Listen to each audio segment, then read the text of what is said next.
Dijanjikan hari ini kita akan bincangkan mengenai satu inisiatif yang telah pun dilancarkan oleh kerajaan iaitu KPT CAP, Career Advancement Program, yang mana satu program yang direka khas untuk graduan yang bakal bergraduasi. Lebih kurang dalam 20,000 graduan bakal mendapat manfaat daripada program ini, yang mana dikatakan sebagai satu program yang akan diberi jaminan pekerjaan. Jadi hari ini bersama saya adalah Dr. Nor Nirwandi Mat Nordin, iaitu pensyarah kanan Pusat Pengajian Perang Saraf Media dan juga Informasi UiTM. Kita akan berbincang mengenai inisiatif yang telah pun dilancarkan oleh kerajaan ini, iaitu KPT CAP, Career Advancement Program, yang mana ia telah pun melibatkan lebih kurang dalam 100 buah syarikat bekerjasama dengan kerajaan untuk memastikan graduan yang bakal bergraduasi ini mempunyai skill tertentu untuk memenuhi pasaran kerja yang telah pun ditetapkan oleh syarikat-syarikat tersebut. Selamat datang ke Selamat Pagi Malaysia, Doktor. Jadi, Doktor, mungkin apabila dikatakan sebagai jaminan untuk mendapat pekerjaan, saya rasa perkataan jaminan dalam pandemik COVID-19 ini begitu berat untuk kita letakkan. Jadi, bagaimana Doktor melihat jaminan itu sebagai satu pemberat kepada program ini, sebagai satu jaminan kepada graduan supaya mereka tidak berasa bimbang apa yang bakal berlaku pasca COVID-19? Apabila Perdana Menteri mengumumkan di bawah Pelan Jana Semula Negara Penjana, pakej KPT CAP, ramai graduan mula tertanya-tanya apakah program ini akan memberikan manfaat pada mereka. Dan jawapannya sudah tentu sekiranya ia berjaya dilaksanakan dengan sempurna. Itu untuk merujuk pada perkara jaminan. Dan di dalam apa yang dibincangkan semasa pelancaran program itu, dikatakan syarikat-syarikat organisasi ini akan memberikan letter of commitment kepada pekerja-pekerja yang berjaya dan diberi latihan dalam mendapatkan tempat di tempat-tempat tertentu. Jadi ini merupakan bentuk program yang di mana akan memberikan satu rangsangan pelan keselamatan ekonomi. Kerana apabila kita berada dalam, kita cakap banyak tentang pandemik COVID-19, apa yang berlaku, dan salah satu masalah utamanya adalah keselamatan ekonomi. Jadi pelan keselamatan ekonomi dalam bentuk ini adalah penting dilaksanakan oleh mana-mana negara, terutama negara kita Malaysia, bagi memastikan supaya unjuran-unjuran seperti kita lihat, kita menjangkakan lebih kurang 75,000 data yang dikeluarkan oleh KPT mengatakan lebih kurang 75,000 graduan pada tahun ini, unjuran dijangkakan tidak mempunyai pekerjaan. Dan kita tidak tahu lagi berapa banyak graduan-graduan yang mungkin terjejas peluang pekerjaan. Jadi jaminan-jaminan seperti ini harus dilaksanakan, dan pastinya walaupun ia berat, tetapi dengan inisiatif-inisiatif kebersamaan yang wujud daripada syarikat-syarikat organisasi dengan pelan-pelan yang saya rasa telah dirangka dan disusun dengan begitu berstruktur supaya jaminan ini betul-betul dapat menjamin peluang pekerjaan itu wujud. Sebab saya rasa ini penting. Kenapa yang berlaku dalam era pandemik COVID-19, antara permasalahan utama dalam mana-mana negara adalah pasaran buruh dan peluang pekerjaan. Dan ini ada satu kaitan. Apabila keboleh pasaran graduan itu menurun, maka peluang pekerjaan juga akan menurun. Jadi seharusnya inisiatif-inisiatif ini dapat dibangunkan supaya ia membuka satu jajaran baru, satu pelan perstrukturan baru dalam jaminan pekerjaan, terutamanya pada graduan yang saya rasa mula resah dan risau dengan keadaan yang diakibatkan oleh pandemik COVID-19 pada hari ini. Jadi pandangan doktor sendiri apabila program ini dijalankan lebih kurang dalam mengambil masa 9 hingga 12 minggu, saya difahamkan. Jadi apabila ia dipanjangkan seolah-olah selepas seseorang pelajar itu habis belajar selama 4 tahun, tambah lagi lebih kurang berpuluh-puluh minggu untuk mengisi kemahiran yang secara khususnya diperlukan oleh industri. Jadi dalam soal masa itu sendiri, kenapa ia tidak terus selepas belajar company akan ambil dan di-train di bawah company instead of menggunakan program sebegini untuk memastikan mereka memenuhi kehendak industri? Adakah pada saya itulah satu pembaziran masa? Pada pendapat saya adalah ia satu proses penyediaan graduan-graduan itu sendiri supaya graduan yang diletakkan di organisasi-organisasi syarikat-syarikat itu menempati piawaian yang telah disediakan, menempati satu kriteria-kriteria yang telah ditetapkan oleh syarikat-syarikat organisasi tersebut. Kerana kita harus bertimbang tara, maksudnya kita harus bersikap lebih adil kepada industri dan juga belia dan juga pihak kerajaan. Dan peluang pekerjaan seperti ini harus diletakkan, dilasasikan dengan satu gabungan keseimbangan, equilibrium point tu, supaya kesemua dapat benefit ataupun dapat manfaat daripada program ini. Kerana seharusnya mereka ni, walaupun mereka belajar di universiti ataupun di pusat-pusat pengajian tinggi di mana saja, mereka juga harus diberikan khusus persediaan untuk menepati piawaian-piawaian ditetapkan oleh syarikat-syarikat organisasi tertentu. Dan satu yang menariknya daripada program penjana yang saya lihat, KPT CAP ni dah, apabila ia melibatkan sejumlah besar syarikat-syarikat yang telah dikatakan akan mengandai letter of commitment. Jadi seharusnya syarikat-syarikat ini juga harus diberikan pujian kerana mereka juga ingin turut serta, dan sudah tentu mereka juga mahukan antara gaduan-gaduan yang terpilih dan terbaik. Dan ini juga memberikan satu rangsangan kepada gaduan-gaduan untuk menambah skill mereka dalam komponen-komponen tertentu. Seperti mana requirement ataupun keperluan syarikat-syarikat yang diberi yang itu. Dan kita lihat juga dia tidak tertaluk begitu, sebab di bawah KPT CAP ini juga kita juga mempunyai keusahawanan dan ekonomi gig.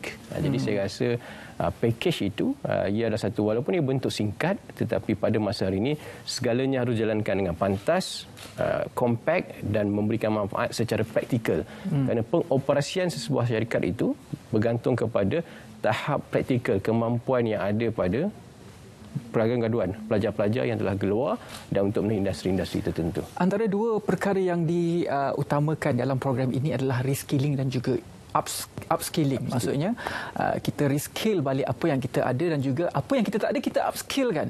Jadi persoalannya, adakah graduan pada hari ini apa yang disediakan kurikulum di universiti itu sebenarnya tidak mencukupi sehingga kan dua perkara ini menjadi keutamaan dalam KPT CAP? Ini soalan yang bagus dan soalan yang menarik kan. Kerana dalam kita melihat dimensi peluang pekerjaan dengan apa yang ditawarkan universiti, saya rasa banyak universiti-universiti program-program telah mula menilai keupayaan pelajar-pelajar melalui struktur kurikulum yang disediakan. Kerana ini penting, kerana kita lihat bagaimana dalam kemajuan ekonomi yang disekat akibat oleh pandemik COVID-19, tetapi walaupun kemajuan ekonomi disekat, teknologi itu terus berjalan. Dan bagaimana kita dipaksa secara lebih cepat untuk memenuhi proses-proses pendigitalan dalam ekonomi, dalam akademik dan berbagai sektor. Dan sini adalah hal lain kita lihat bagaimana sepatutnya diwujudkan juga isu-isu berhubung keusahawanan digital dan gig ekonomi. Bagaimana skill-skill tertentu diberikan, sebab salah satu rangsangan ataupun dalam pakej penjana KPT CAP ini adalah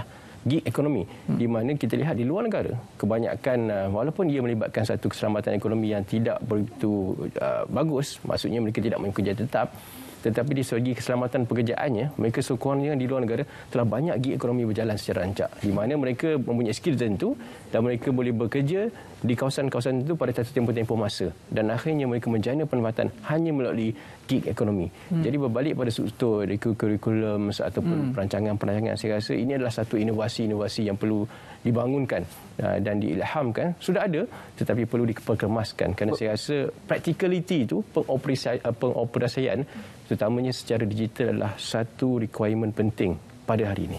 Bermaksud kurikulum sistem pendidikan kita perlu disalak balik ataupun bagaimana? Saya rasa penambahan itu berlaku sepanjang masa di universiti-universiti tertentu, di tempat-tempat program-program tertentu. Perkara ini sudah maklum.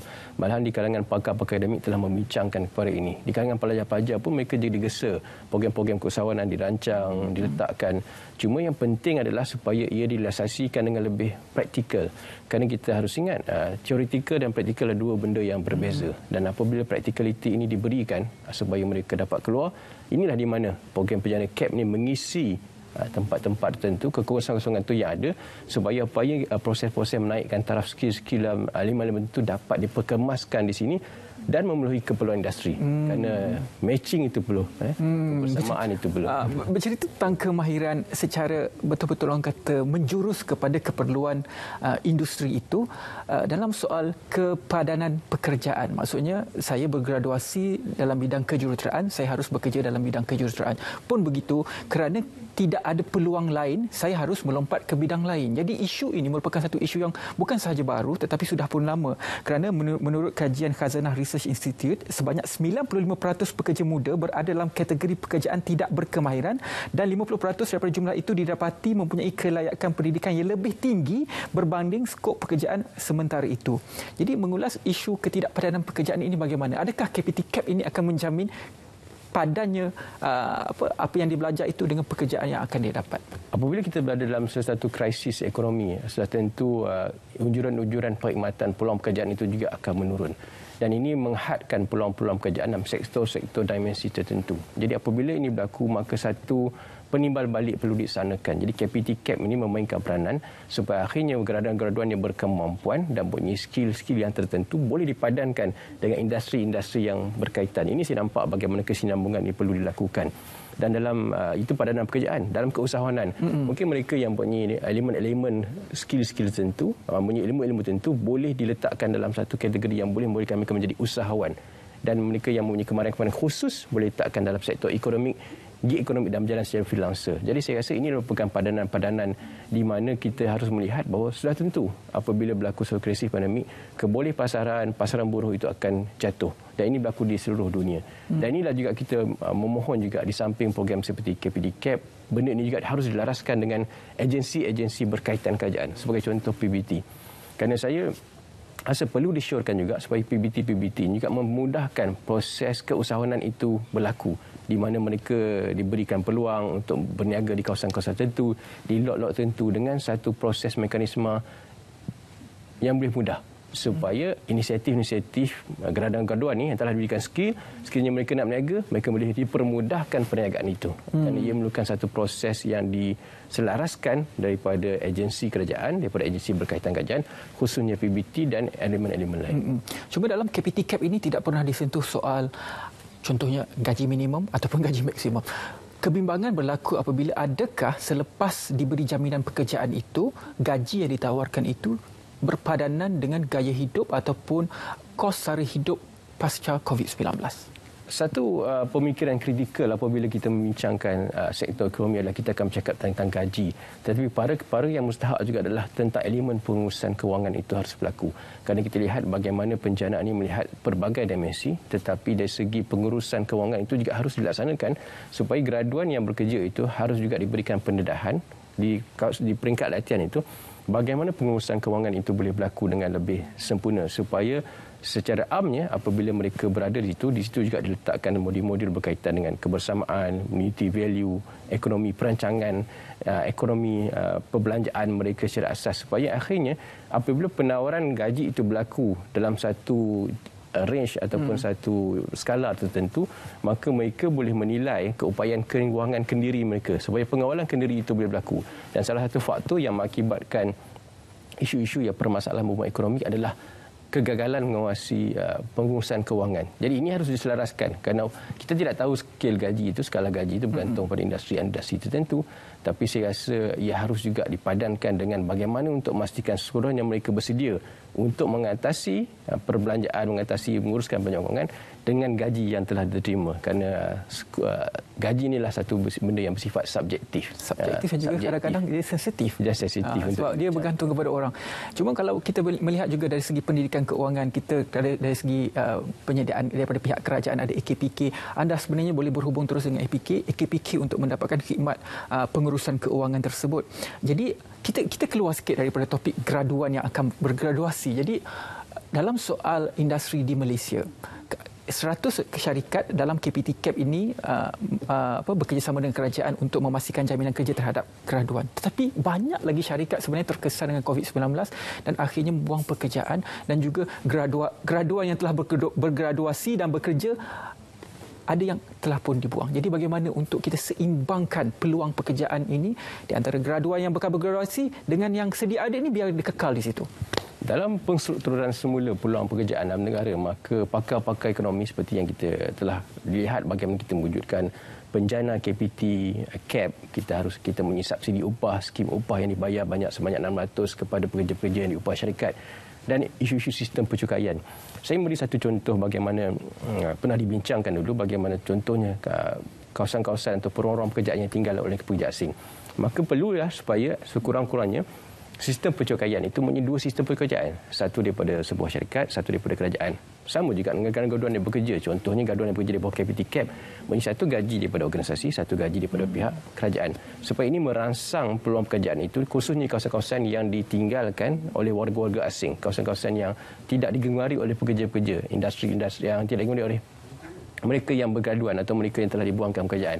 Ditambah pula dengan penambahbaikan ketelusan dan jaminan daripada pihak PBT contohnya untuk mempermudahkan peluang keusahawanan itu berlaku secara jajaran yang lebih konstruktif. Peluang-peluang pelayanan kecil, maka mereka diberikan latihan, berikan satu blanket approval license sama 6 bulan menghadapi COVID-19 di kawasan-kawasan tertentu, dan padanan ini dipadankan dengan pakar akademik yang berkaitan dengan statistik, menunjukkan ujaran-ujaran pendapatan di kawasan itu berapa boleh dilakukan, dan ini merupakan satu gabungan kebersamaan oleh semua pihak. Dan ini bukan satu benda yang dikatakan KPT CAP ini hanya boleh berjalan dengan satu hala. Ia memerlukan komitmen daripada usahawan, daripada graduan, komitmen daripada kerajaan, komitmen daripada industri, sebab kita ada letter komitmen daripada pihak-pihak organisasi. Dan ia juga harus diperluaskan oleh agensi-agensi berkaitan supaya memudahkan cara 3 komponen ini: latihan dan penempatan, keusahawanan dan gig ekonomi itu sendiri. Bermakna dalam satu sistem pasti akan ada sistem pelengkap, jadi tidak akan berdiri sendiri. KPT CAP mesti akan disokong oleh perkara-perkara lain bagi memastikan kestabilan ekonomi negara. Terima kasih banyak-banyak kepada Dr. Nor Nirwandi Maknordin, Pensyarah Kanan Pusat Pengajian Perang Saraf Media dan Informasi UiTM, kerana membawa satu perspektif baru tentang KPT CAP dan juga jaminan terhadap graduan yang bakal bergraduasi. Selepas ini akan